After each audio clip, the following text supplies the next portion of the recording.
Welcome to Alaska Weather, a production of Alaska Public Media and the National Weather Service, Alaska Region. Produced and broadcast daily from the studios of KAKM, Alaska Weather provides complete forecasts, public, marine, and aviation for all of Alaska. Alaska Weather is made possible by the following sponsors. Alyeska Pipeline Service Company, fueling philanthropic programs and dedicated to creating educational and professional opportunities for Alaska Native people.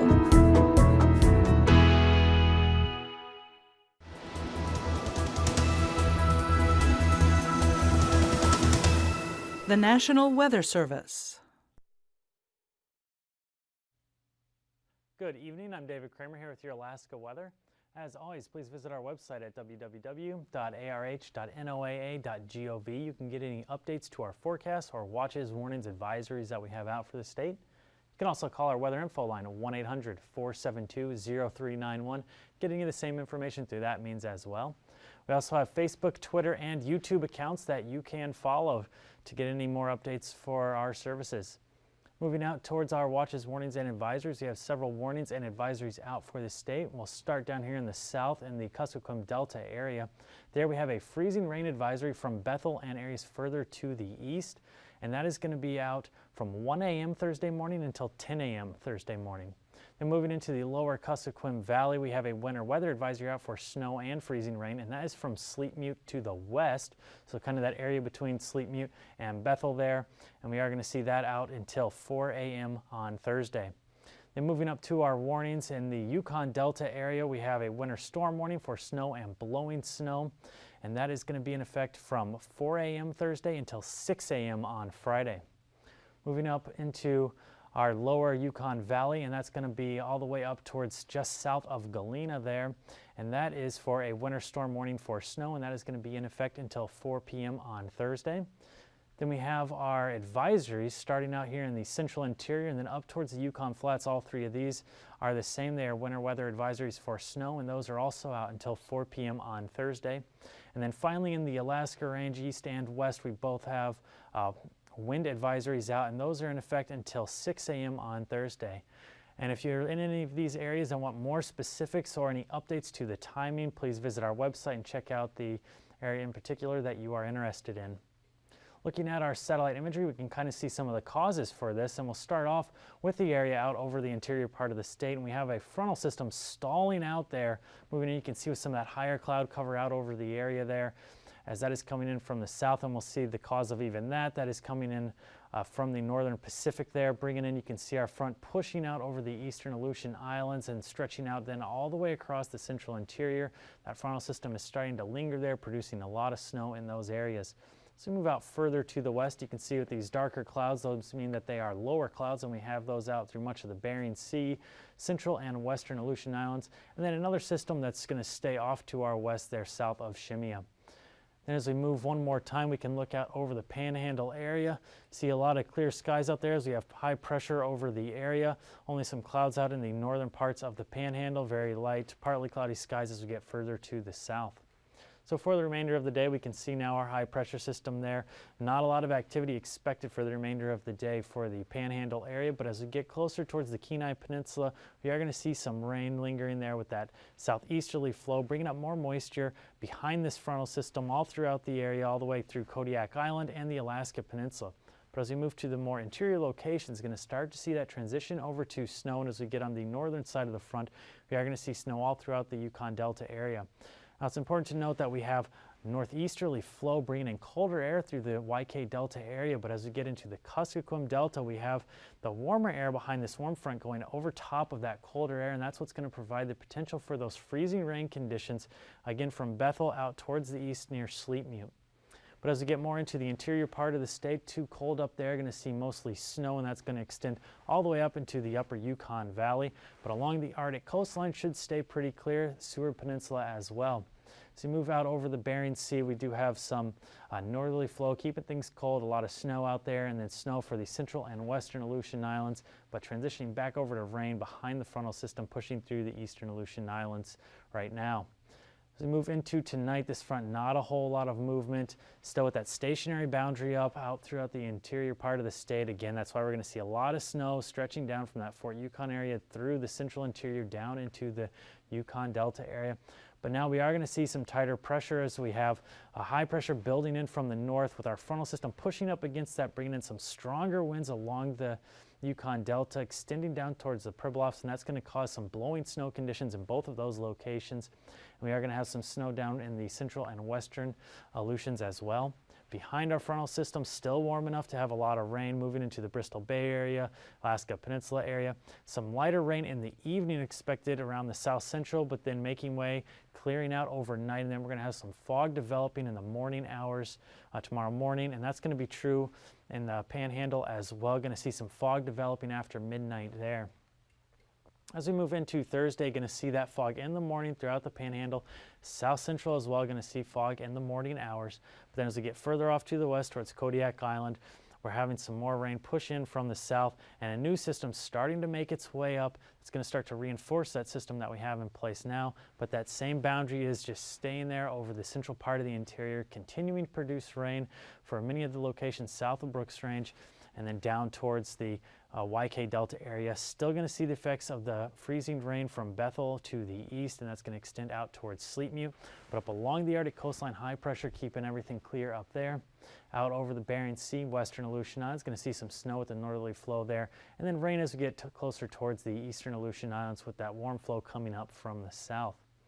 Then on Friday, now we have our other low that was in the south pushed up and is reinforcing the system that we had in place, which is starting to push that precip up even further to the north. And now we're seeing snow. It's going to be all the way out there by Kotzebue Sound, still extending all throughout areas south of the Brooks Range into the Yukon Flats area, down through the central interior and the YK Delta again.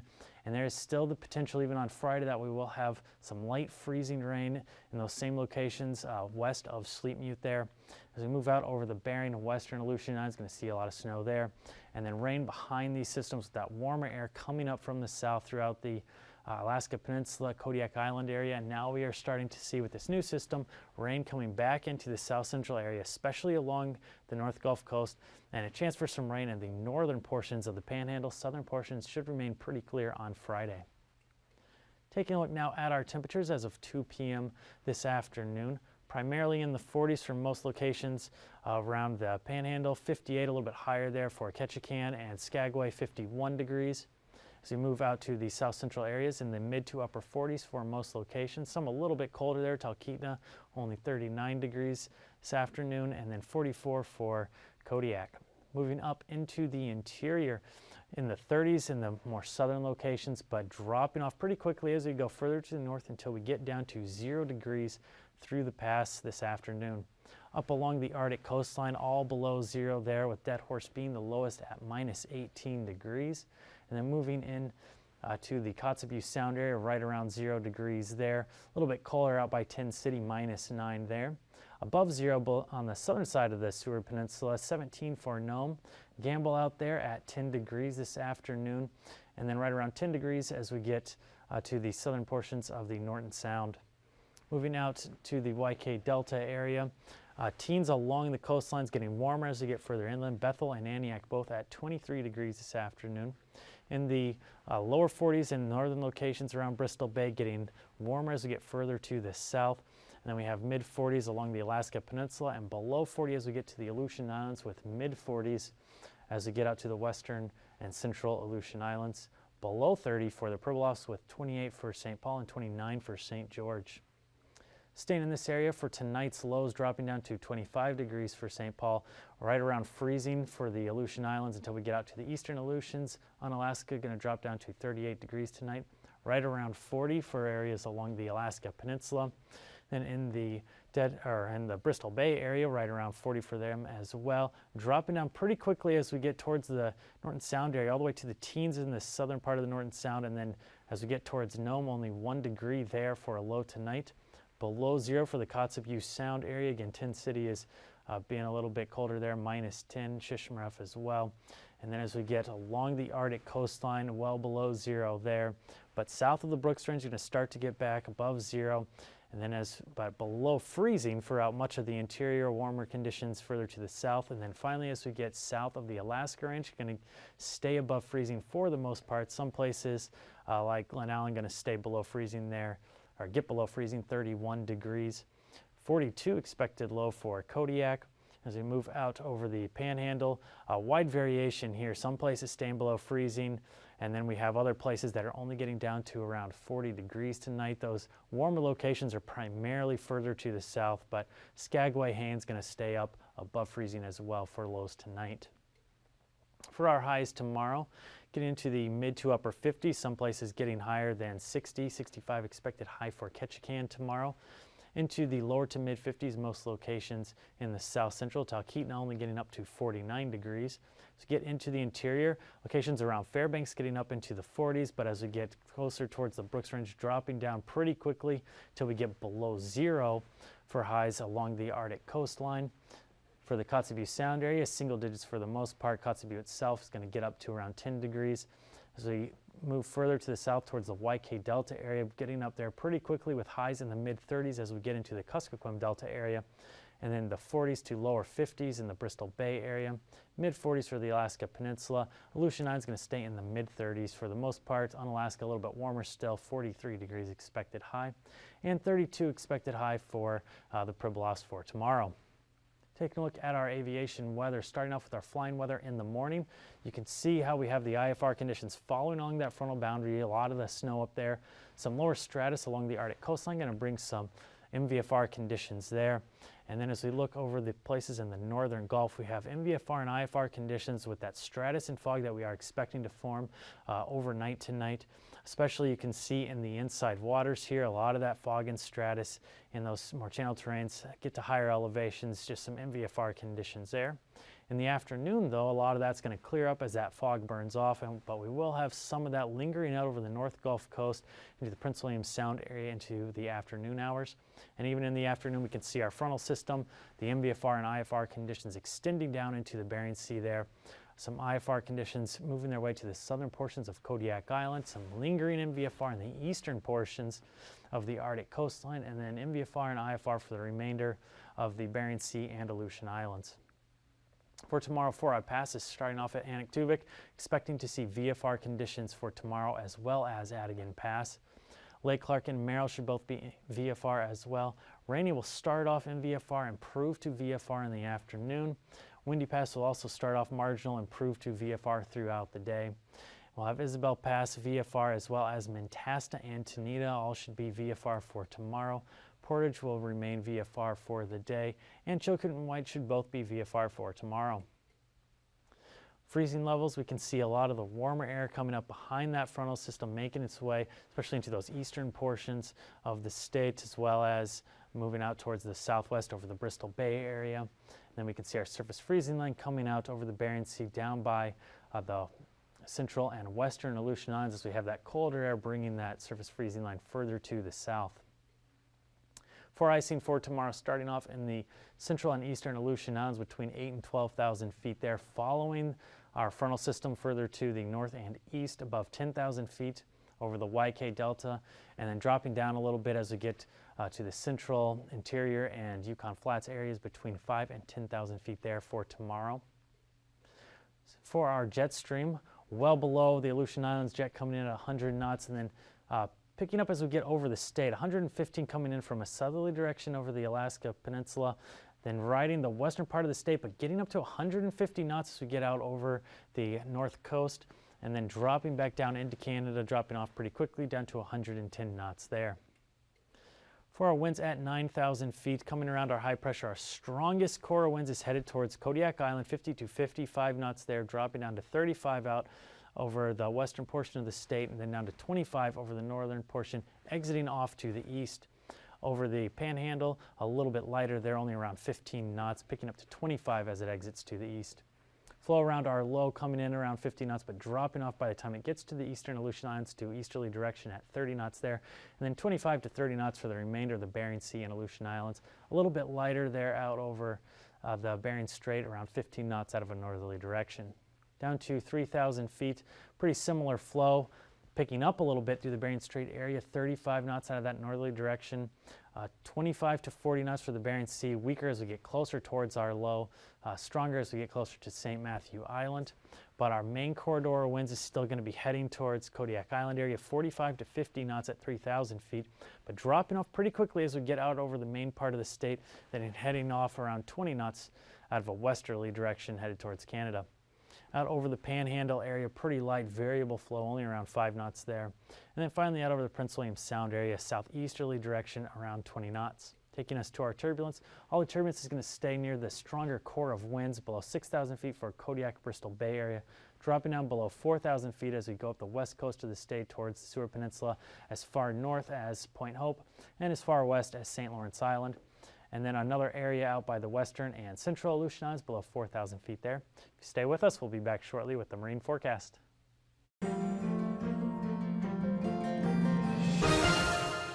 Welcome back to another edition of Alaska Weather Facts. I'm Dave Snider, and joining me again is Cindy Preller. She's the Tsunami Program Manager for Alaska Region's National Weather Service. Thanks again for joining us, Cindy. Thanks for having me back, Dave. Sure thing. And I love saying Tsunami Program Manager for Alaska's National Weather Service because that's not weather. Why is the Tsunami Program part of the National Weather Service? Well, it's because the Weather Service absolutely rocks at warning people for every kind of, devastating natural hazard. Mm-hmm. The mission of the Weather Service is to protect life and property. And so how does the Tsunami Warning Center in Palmer, Alaska, which is a very unique office, again, within the Weather Service, it's not weather, how do those folks help us protect life and property? The National Tsunami Warning Center in Palmer is a national warning center, and we analyze seismic traces 24/7 all around the world. So when there's an earthquake anywhere on the planet, we see it and analyze it within minutes. Within minutes, and Within there's minutes. actually a goal to have it under, was it 5 minutes? If there is a tsunami warning to be issued for continental America, we must get that out, or shoot to get that out in 5 minutes. Okay. Now that's not something I have ever learned to do, so I know it would be a struggle for me to do that under probably hours. But it is fascinating to watch, and the office is open on a regular basis for tours, right? Absolutely. Come by Friday.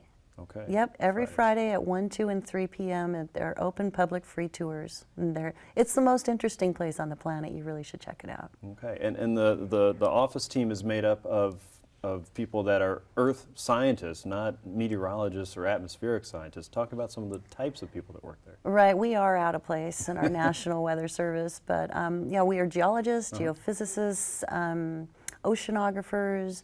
We even have an astrophysicist on board, computer software architects, electronic technicians that are brilliant and innovative. Our software is all written in-house. Our instrumentation is designed in-house. So it's a really, really unique place, and it's just a couple handfuls of people that work there. So sure. Yeah. One of my favorite ways to get a tsunami alert message is on Twitter. Right. And I can follow the Twitter address, and we'll put that up on the screen for you there. But it's usually a very quick message that tells you initially what the magnitude of an earthquake could be and about where its epicenter was. What are some of the other ways that you can get that alert message? Well, Twitter's my favorite too. Yeah. And you don't even need a Twitter account to receive Right. it. So That's it just comes in like an SMS message. But you can also receive it via email, weather radio, of course, the crawler on your television screen, on the internet, Google Alerts. Right. Marine radio if you're out in harbors and boats. Actually, marine radio is probably, Yeah, it is a good one. that's our partnership with the Coast Guard. We're really grateful for that, absolutely. But there's a variety of ways in dissemination. Okay. And locally, excuse me, I'm sorry, but locally in the communities, the sirens will go off as Right. well. Right. So lots of different ways to get that very important message very quickly when that matters to you. One of the ways that the Warning Center practices with communities is a test on a yearly basis, right? Right. How does that work? Thanks for bringing that up. It's a controversial issue, but it's super important to help us warn better and really serve Alaskans. So the week of March 27th, the commemoration of the 1964 event, for that week we have a Tsunami Preparedness Week every year. We like communities to get out and do drills and practice and do everything we can to raise awareness. And part of that is a live code test where we actually issue the warning message live and we activate the emergency alert system, which means sirens go off, the TV crawler happens, and it's a test. We're doing everything that would normally happen without the real threat of the tsunami, just to practice as much as possible. Right, and this is a major partnership with the State of Alaska, Department of Homeland Security and Emergency Management, the Emergency Operations Center, and the Alaska Broadcasters Association. Without the media, we wouldn't be able to do this. So the three groups really work tightly together to do our best to warn, educate the public that this is happening so they don't wonder and get scared about it. It has been remarkable what we've learned. I mean, it pretty much breaks somewhere every time, but then we fix it and it gets better. So a quick example is just a few years ago, we used to, when we issued a message, it would activate the entire state. Right? I mean, Kotzebue, Nome, Bethel, everybody would be in tsunami warning. And so now we can regionalize it to where the actual event is taking place. That's pretty huge. Right. So identifying points of failure and also points of success and making sure we continue down that successful path so that folks are warned as quickly and accurately as possible. Absolutely. And, you know, to get our communities involved to prep themselves, prep their businesses, prep their tourism, prep their schools, you know, just make this an annual thing they need to be doing. Right. So as citizens wanting to be prepared, we should be prepared to learn more about that test that's happening usually toward the end of March every year. Right, and you should be happy that it's happening. Right. Instead of upset. Definitely be happy that it's happening. Right. Just as we test tornado sirens in tornado country, we also have to test the tsunami program as well. Right, because there isn't enough time. You know, for a local tsunami, the wave will arrive in less than 2 minutes. So it's super important that people know what to do. Very good. Well, Cindy, thank you so much for helping us know more about the Tsunami Ready program and the test. And the Tsunami Warning Center is a very unique and very important job in the National Weather Service that is just fascinating to me every time I visit the office. So it's the only one for the continent. You really should come check it out. It's an international effort. Yes. Wonderful stuff. Thank you, Cindy. Thank you, Dave. And thanks for joining us for another edition of Alaska Weather Facts. I'm Dave Snider. We'll see you next time.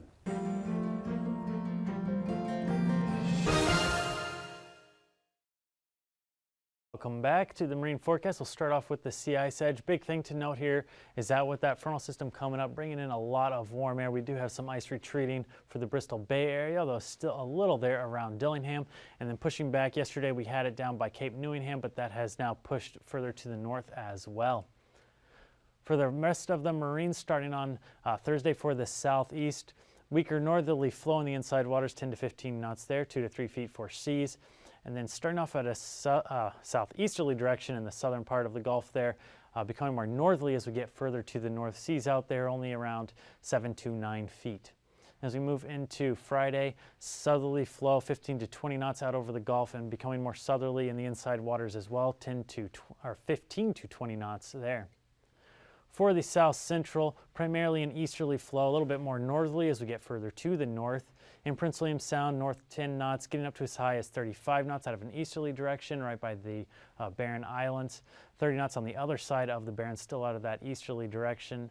Seas getting as high as 13 feet out in the western parts of the Gulf. And then in the more inside waters here, around 11 feet on the western part of the Barren Islands. Cook Inlet, 5 to 8 feet. Then on Friday, flow becoming much more southerly and turning towards easterly as we get further to the north in Shelikof out of a southerly direction, 30 knots there, as high as 35 knots on the eastern parts of Kodiak Island, with the highest seas there as well, 18 feet, and then dropping off to around 15 to 20 knots as we get further to the north. For the Alaska Peninsula, easterly flow 20 to 25 knots, highest seas on the Pacific side, 12 to 13 feet, 5 feet for the Bering side. Then on Friday, southerly flow 25 to 35 knots, strongest on the Pacific side, 13 to 17 feet for seas, and then on the Bering side, 5 to 6 feet. For the Aleutian Islands, primarily a north or northeasterly flow, coming even a little bit more easterly as we get out by Unalaska, 25 knots there, getting as high as 35 knots as we move out further to the west. Then on Friday, more northerly in the western portions of the Aleutian Islands, 30 to 35 knots there with seas as high as 17 feet, highest again out west.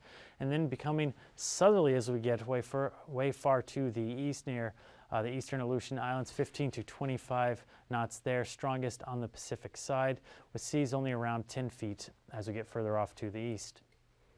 Then for the west coast of the state, northeasterly flow anywhere from 30 to 40 knots, but we will have some freezing spray in portions of the Pribilof Islands area going a little bit further to the north until we get towards the ice edge, with seas as high as 13 feet out there.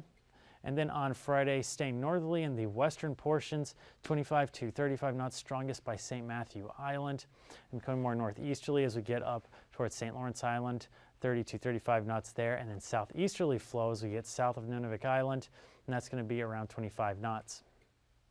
Along the Arctic coastline, northerly flow as we get way out to the west, 15 to 25 knots, and then becoming more westerly as we get along the Arctic coastline, 15 to 20 knots there.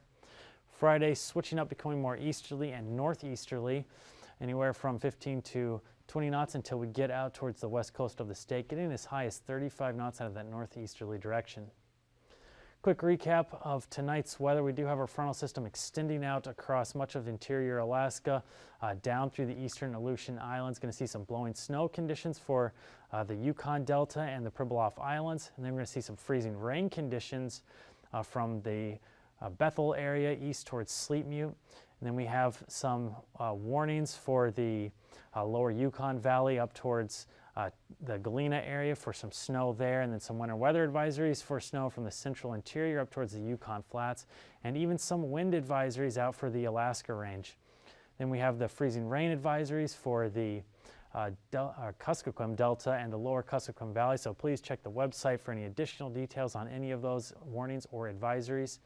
And we have some rain showers for the south central and fog developing overnight for the remainder of the south central and for the panhandle that will last into tomorrow morning. With Alaska Weather, I'm David Kramer. Thanks for being with us tonight. These forecasts are to be used for planning purposes only. Call 1-800-WX-BRIEF for a formal pre-flight briefing. Always file a flight plan before you go flying. The U.S. Coast Guard Auxiliary urges you to leave a float plan with a friend or the harbor master before you go boating. Alaska Weather is made possible by the following sponsors.